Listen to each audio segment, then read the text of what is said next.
On to my discussion. I was thinking when we were getting ready for this, what do I want to talk about? I really don't want to talk about appraisal techniques. I think we'd be asleep in the first 15 minutes. And what I wanted to do is, and many in this room that I've gotten the pleasure to know have had some career changes in the last 3 years. And, you know, it's been amazing for me, and I know there's been a frustrating period with lenders and borrowers that are in this room. There's been a difficulty providing and obtaining financing. And my presentation is only meant as a snapshot of those frustrations, because we're going to handle them on the cameras. But my point in the next 5 minutes is to really give you a clearer picture of what I think, and these are just real large points, on what has occurred and where we are now and where we're headed in 2012. And we'll, again, the panels will clarify a lot of that. As you can see in the news, these headlines, you'd think that these headlines could have been done 2009, 2010. These headlines are from this month, 2011. So challenges still exist among brokering, owning and operating, and lending. They're still there. Things are getting a ton better. I know I'm talking to all the lenders, but there's still challenges and frustrations, I'm sure, still in this room, and they're current. They're current problems that hopefully are getting better by the week. So what is the state of lending? We're going to look at mainly the pressure lenders have been under FDIC regulation, which has been amazing, and the lack of confidence in owners to go get lending. The fact that their values are less and they know that they're not in a good position to borrow. Those are the frustrations that really affect lending and affect any kind of movement on appraisal work for that matter. In today's lending environment, increased FDIC regulations, there are so many in this room that can explain what's occurred, this dust ball that's finally starting to settle. But the FDIC, when I talk to lenders on the phone, they're visiting again. They'll tell me, you know, that we have another inspection, we have this, we have that. I just can't imagine how hard it has been to be a lender through these last 2 years anyway. And as far as borrowers, I get many phone calls from borrowers saying, who's lending? Who is doing this? Because we hear of deals where their loan has hit the final last couple of days and all of a sudden, and I don't even know what the terms are, but you know, they're denying. And now they're looking for another lender because their deal, you know, was supposed to get approved and it wasn't. So there's still challenges out there that both borrowers and lenders are facing. To understand those frustrations, I'm going to take about 3 minutes talking about Federal Reserve and what occurred. And again, looking in this room, I don't need to explain to you what happened.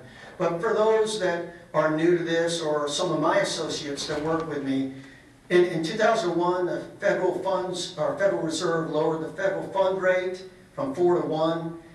You could see what that would do. Just an amazing amount of cash and credit opportunities, increased them tremendously over the years.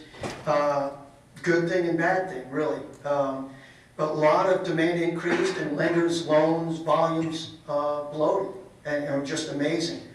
But when things kind of turned south, and we all remember what occurred, and you know, I'm not going to discuss Fannie Mae and Freddie Mac and CMBS markets and all that, but when things did go negative, and all these community and regional banks that weren't bailed out found that what was left on their books was somewhat problematic, it's been amazing how bad the banking collapse hurt the regional community banks. With the values decreasing, owners and lenders were, you know, faced with non-performing loans. Here the numbers show the failures in the banking community. August 23rd, 2011, the number is 73 now for 2011. You know, it's better. You know, we're not going to reach 2010 and 2009, but still just too much negative, you know, situations for a lot of the lenders out there. And I hope the worst, I believe the worst is over, and hopefully we can get back to just normal times again, if that's possible. This next slide, you can look at it and get confused. The main thing this slide is trying to say is that the lenders that I deal with day in and day out in U.S. hotel appraisals, the the smaller banks, the community regional banks, have the largest amount of loans out there. They're the ones that are in the trenches, I guess, doing it day in and day out, putting loans out there, and they're the ones, without getting political, that weren't bailed out. They're the ones that were left with a tough situation to try to climb out of. So they're picking up the pieces as we speak. Part of the problem still, though, now that if you leave lending and you look at, okay, what are the borrowers? What are the business owners looking at? Are we still in a perfect storm where you have lenders that are trying to clean up their books and get where they can lend again? Or now that they're ready and they're coming out of this, where are the business owners? Where are the people that want loans?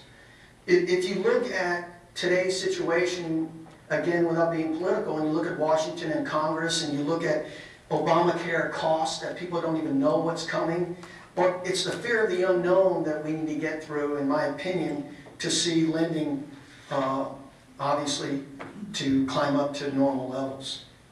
In conclusion, banks are still struggling, I know. It's better, but it's not perfect. And the uncertainties in the economy are enough to give pause when it comes to reaching out for capital. So hopefully we need to discuss some of these frustrations in these panels, and I'm really excited about the group we have to do that. I'll go ahead and put on my appraiser hat just for a minute. I promised I would, and look at some trends. Briefly, and I was talking to Mike about it today, the numbers, if you look at the RevPAR statistics, this is year-to-date, 2011 in August. Some of the markets really have seen a large increase, a correction in San Francisco area. Can you all read that? The slides? Okay. And also Los Angeles and New York have improved. And you know, we were talking maybe because they were the worst off during the downturn, but they are starting to improve their numbers, and really short from Washington, D.C. and MD, they're really good RevPAR increases, so that's positive. If you look at the highlighted hotel types, really where U.S. Hotel Appraisals spends our time, as I mentioned, you'll see that really the limited service as far as the interstate mid-scale economy and independents are doing fairly well in their recovery, except for mid-scale. And David and I have been together a long time. We're talking about, you know, really the mid-scale seems to be taking it on the chin. And, you know, he brought up a good point that really kind of squeezed right now with upscale and upper mid-scale performing better and the money coming back into rate there. And they're also competing with economy and independents, which have lowered their rate in order to fill the rooms. So overall, a very good indication as far as increases in RevPAR, occupancy and rate, but with the mid-scale obviously trailing a little bit in the room revenue area. Finally, all of these, as far as location demographic areas, quite positive in their RevPAR increases. And Mike and I were talking again, you know, with what I just mentioned about the political situation and whether the Joe T. public shows up continually in 2012, who knows? Mike and I, if we had to put a prediction out right now, I'm not sure these numbers are going to hold into 2012. I'm sure we'll get to that on what some of the feelings are with the business owners, the hoteliers. But hopefully we can get some confidence in Washington and get people continue to travel and keep these numbers improving.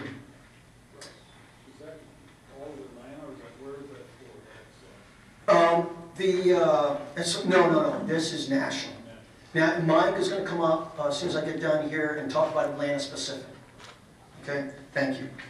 I again want to thank you for coming. I hope I didn't take too much time here. Mike's going to come up right now and talk about Atlanta and the general market in Atlanta. And I hope you have a great afternoon and learn a lot from these great, talented individuals that are taking part. Thank you.